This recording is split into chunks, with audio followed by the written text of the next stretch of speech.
All right, moving right along here, 1920 to 1940. Interesting things coming our way, not just on the cultural side with the prohibition of alcohol being lifted, or being actually in place. It wasn't lifted until um, the 30s, I guess. So the prohibition of alcohol as an issue um, created a sense of abandon and partying and nightlife that's oftentimes associated with the 1920s. When you combine that with women's liberation and the success and focus on women that as performers, not just here with in this image with the famous flapper style of dress and dancing, you combine that with the need to kind of hide your partying because people um, alcohol being illegal for some of this time period, it was decided that it was better to hold your parties, quote, underground. Um, and so you've got a sense of women's liberation. You've got partying that is sort of behind the scenes or intentionally hidden. And so behavior is going to kind of follow along with that and get a little bit, pushing the edges, I guess, or pushing the limits. And so this is actually good timing for the music business, which um, starts to define itself in terms of that pushing of the limits, um, the growth of possible marketplaces, and the idea of image, what is compelling, what is interesting, and so the relationship between what's scandalous behavior. And keep in mind, this is well before the sexual revolution, and we're still seeing artists who feel like, with WAP and things like that, feel the need to not only announce their individuality, but to be sort of always pushing the sexual limits to get more eyeballs and people listening and paying attention and being like, oh my gosh, can you believe they said that? So we can find this going all the way back to in a much more tame version, of course, but all the way back to the 1920s. And as luck would have it, you've got the advent of the radio in 1920, which would sort of work as mass media does to um, codify is the fancy academic word, but to crystallize, or to bring together these ideas in people's minds as, oh, that's what popular music is or is like or can be. And so you start to get these sort of religious undercurrents. Where do you stand with respect to religious values? Um, Gospel music versus blues music, oftentimes described and along the lines of God's music versus the devil's music. And so these market segments and the kinds of behaviors that are associated with popular music are very much under construction, I guess you could say. So as we mentioned, you see the Prohibition 1920 to 1933, the 18th Amendment. It was repealed with the 21st Amendment. And it sort of worked as a moral thermometer, as we were saying. The Protestant Church and the KKK rising to perhaps their greatest, prominence in terms of being mainstream during this time period. And so you're seeing a lot of division along the lines of morality and behavior, and so popular music reflects that. You've got also people like Al Capone who are dodging prohibition, and so the idea of what is a bootlegger. These are people that are carrying concealed amounts of whiskey. Here you've got the same building in Miami, Tobacco Road, which was one of Capone's speakeasies. So it's a sort of an underground hideout place to stash your large amounts of alcohol that you're moving, maybe, in this case, north and south from Miami all the way up to, say, Michigan or Minnesota, on into Canada. And now Tobacco Road is one of the nicer or more famous, I should say, blues music venues on the national venue. So this kind of association has lasted this entire time between, alcohol, underground sort of black market behavior, or trafficking, I guess you could say, and basically criminal activity. So not on the up and up as the Protestant Church, or Lord knows what the KKK was up to at that point in time. But it, I'll just leave it there for now. So yeah, underground distribution, has also been part of the early distribution channels of rap music in the 1980s before it went mainstream. Those were also underground, or at least grassroots drug distribution channels. So that music followed along. Both of these musics, I should say, types of music followed along the pathways that were distribution networks for what was or still is illegal substances. When you look at what was going along in terms of the innovation of music performance, the cabaret dance band, the brass band, you start to see these kind of positions that are, it's not a full orchestra, but it's a dance band. And so you've got louder instruments, a lot of brass. Instead of a guitar, you would have its more annoying and louder cousin, the banjo. You see bottom left here. Wind instruments, so saxophones. And they're playing, so you've got louder instruments, the violin being the lead, and here he is down here. 2 brass, 2 reed, and then you've got piano, guitar, banjo, drums. And so this is, a one step along the way toward, louder, leaner, more compact ensembles of musicians that are playing, the popular hits of the day, as opposed to, Mendelssohn or Beethoven. And so that's, a quote, low culture response to the high culture, symphony orchestra. And so you can also see this sort of difference between high culture and low culture, not just in the Jenny Lind and Barnum relationship, but you can see it, in the way that the concert flyers are put out here. And so in the high culture sphere, in that world, everything is very scripted. You've got a formal presentation. And that's what we see here with the Jenny Lind. She's bringing that European heritage with her. And then in the popular cultural heritage, it's really just kind of you got to be able to read the room. And so what are the hits that the crowd wants to hear, and you're sort of programming the mood and responding to their energy, and then leading them to the payoff of, putting the hits in strategic places.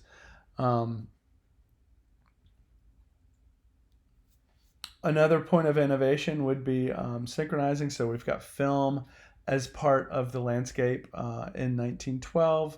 And then this is following the magic lantern, which was a predecessor to the projector. It was projecting single images, like little slides, onto a wall at a distance. And then you might have some musicians and a storyteller that would kind of put the spectacle together, as it were.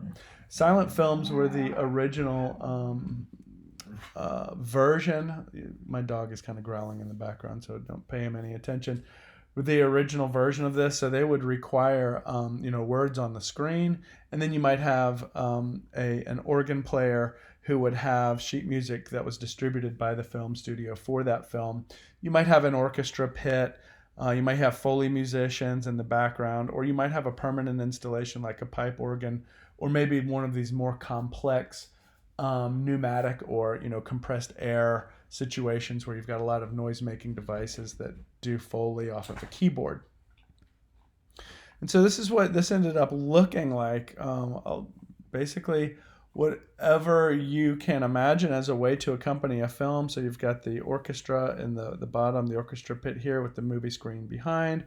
Here's just a piano player playing along, or an organ player with the sheet music for the film, and there's the film showing, and here's the audience. Or you might have a more of a Foley approach where you've got different kinds of percussion sounds that can be generated by a single player. And so at the same time as you've got these innovations going on in the urban centers, the music industry is looking at the provinces, right? The provincial sort of small towns, rural settings, and the communities that are using music to tell their stories, along with dance, by the way, as potential little gold mines that could be translated to a mainstream audience. So geographic isolation is going to resist that effort of translation, obviously, right? And so whether it's a music publisher or somebody like the Castles who are looking for new dance moves or new styles of dance, record companies, this is going to require a focused effort in order to get the impact that they want, right? So they want to be impacting mainstream culture by introducing the latest thing. And these usually are coming from, the woods or the mountains or, some small town. And so it's interesting to see how isolation is working to preserve these older forms of culture. And so there is, the Appalachian Journey film, which is on Canvas, will show a lot of this about how European traditions are being preserved, well into the 19th century in these very remote areas. And so Alan Lomax was a historian who worked for the Library of Congress to kind of chronicle these different things. And so he was going out into even into the plantations and asking for plantation owners for access to their sharecroppers, which were essentially not much different than slaves. And so they thought he was crazy, and he got chased off of some properties at gunpoint because these plantation owners thought that he was educating, right, or corrupting the minds of their workers. So you've got some interesting sort of federal versus state tension going on there. But in any case, you've got other people that were, less from the preservation side, but more from the industry side. People like Ralph Peer, who was between a music publisher and a record company employee, who is also doing the same thing, actively going out into the field to record, to sort of uncover and discover talent that had only local sort of currency, and to see maybe we have a national, something that's valuable on a much larger scale here. And so we see music marking sort of local identity here, and oftentimes used to as a form of language and of dress, of culture and behavior. That would allow people to know kind of who was an insider to that community versus who is an outsider. And so it's got value on this kind of local level that oftentimes had to be removed in order for this music form to have the ability to be mainstreamed. So it was like all of that specific local knowledge was carved out in the process of simplifying it for mass distribution. Okay, so here's the Appalachian Journey documentary. It is an hour long. Feel free to kind of poke around a little bit for some of these themes at the beginning, but you're seeing basically this idea. The premise is, and this is Alan Lomax and his son, John, who are basically going into these very remote areas of the United States in the early part of the 20th century to document, what's going on in those parts of the country. Now, when you look at the heritage here in terms of race, we talked a little bit a second ago about the relationship between, the kind of distortion that had to be done to popular music before it could be, or local music before it could be distributed on a mass media landscape, a lot of times the specific lived experience of, those communities had to be removed because it wouldn't make sense for broader audiences. This is not the only instance of distortion. It takes on some of its uglier forms when you look at minstrel shows. And minstrel shows were, for better or for worse, definitely for worse when you look at it from our perspective, but it really was one of the first artistic forms that allowed for any conversation to take place between white and black communities. And the black communities were at that time, for the first time, stepping out of the status of property, of slave property. And so how do the established communities then make any sense at all out of what had been looked at as no better than a mule, right? So art and performance allowed for this conversation to take place. It was not pretty, as you'll see in the upcoming slides. So here you've got a depiction of a group of minstrels who were, once again, storytellers, commenting on society, making a place for black identity, as distorted and cruel as it is, especially from our perspective today. So the first one was simply an artistic rendition, and the second one here, you've got a actual flyer for a minstrel show. And now if you look closely at some of these depictions, you can see grotesque animalistic distortions, which you've got tongues hanging out, humongous facial features, and just a very horribly racist version of the same thing as we saw in the slide before, which is simply African American musicians and storytellers. Keep in mind that not all of the minstrel shows were conducted by white players in wearing black makeup. You oftentimes also had black players that would wear ashen sort of makeup on their faces.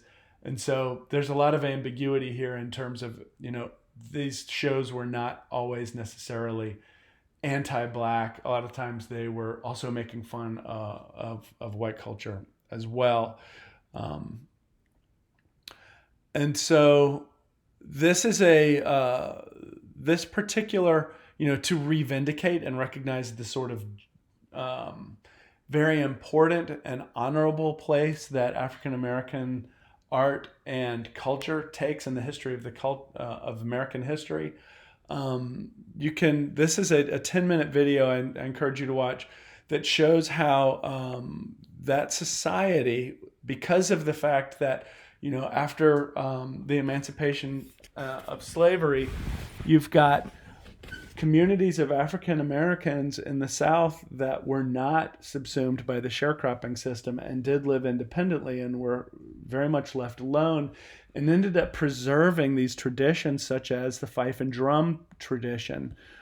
Perhaps I can get this,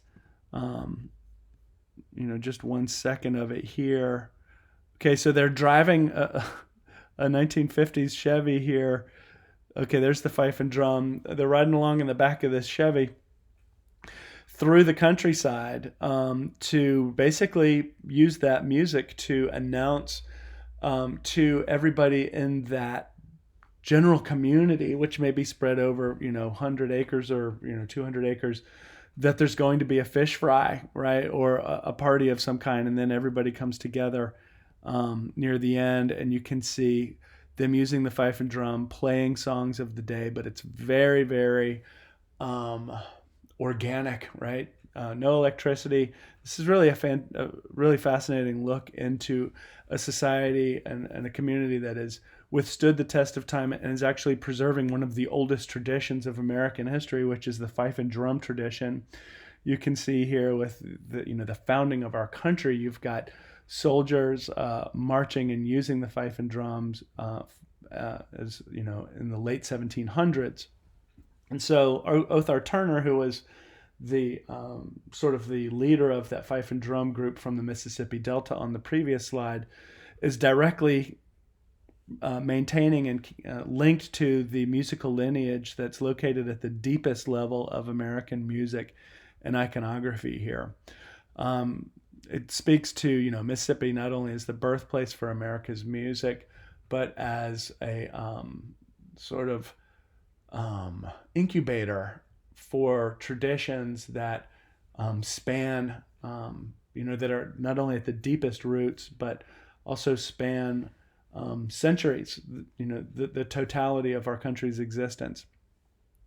And so the documentary, which is, another Lomax documentary, The Sun, is this a less distorted signifier, or image of African-American culture than the sort of animalistic flyer?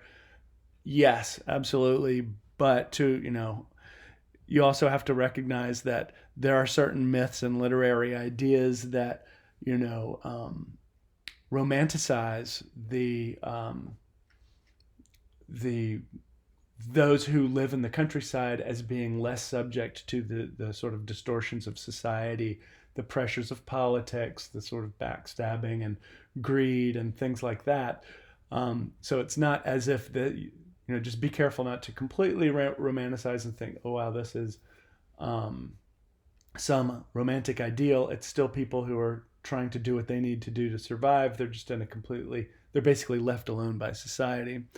And so, it's interesting to think of as Jenny Lind is going up and down the Mississippi River on the paddle boat with Barnum and doing that early European tour in the late 1800s. Othar Turner's, descendants were probably just off the banks of the Mississippi River, still having these same sort of traditions. And so you can see two images of the American popular music trajectory or history that are actually in close geographic proximity when Jenny Lind was on the Mississippi Steamboat, perhaps just a mile or two from some of the same types of things as we see in that documentary with Othar Turner and the fife and drum. But you've got, that's part of the melting pot of America, right? Jenny Lind was coming in from Europe and bringing this sort of high culture approach to popular music into what, there was of American theaters of the day, right? She was performing in like slaughterhouses, saloons and things like that, and was probably completely horrified by all of that. And so that's part of the American legacy, right? These juxtapositions of like high and low culture and little pockets of, deeply preserved history that nobody's aware about and people are trying to discover and exploit that and turn it into financial gain. So looking ahead from the 20s into the 40s, we're seeing, the marketing of the music business done largely along lines of race, right? So race records would be those that labels, you've got major labels like, say, Victor, for example, and then they've got their race record division, which is recording black artists for distribution to black consumers. That would have been like Paramount, for example, or Vocalion. At the time. So it was really sort of, either or at the very beginning of the marketing effort in the 1920s. And then as time goes on, you see a proliferation of more genres. And so it's not just white or black. Now you've got blues and ragtime. So the ragtime piano of Scott Joplin, for example, has its place alongside of somebody like, Blind Blake, for example, who was a ragtime guitar player, or Son House, who was a Delta, blues guitar player. And then, you've got hillbilly music, which would be the white equivalent of poor acoustic musicians from the countryside. But it's interesting, right? Because people don't know like what kind of crazy stuff they're going to be wearing or how they're going to talk or what these traditions have been preserved, and so it's interesting, and people will buy that. So hillbilly, then, you know, as you move closer to the 40s, you start getting blues, ragtime, jazz, as opposed to, you know, now you've got country music, you've got country blues music, you've got bluegrass music, right? And you've got Western, big band, swing, and Latin music into the 40s. And so all of these market segments, this record companies are looking at this as like, okay, these are new ways to market our music, and they all have to have their own sort of look, feel, and image. And so this is the legacy that the, you know, the music industry itself is bringing into the modern day, where there's, you know, all of these, there's a humongous, obviously, proliferation of genres out there, but the idea that there is a box in terms of look and sound, names, lyrics, you know, instruments, the way bands are recorded, all of that going into image, you know, that comes from these kind of early ways to carve out market segments and to appeal specifically to certain audiences. So that's what we're going to be looking at in the upcoming videos. Thank you very much.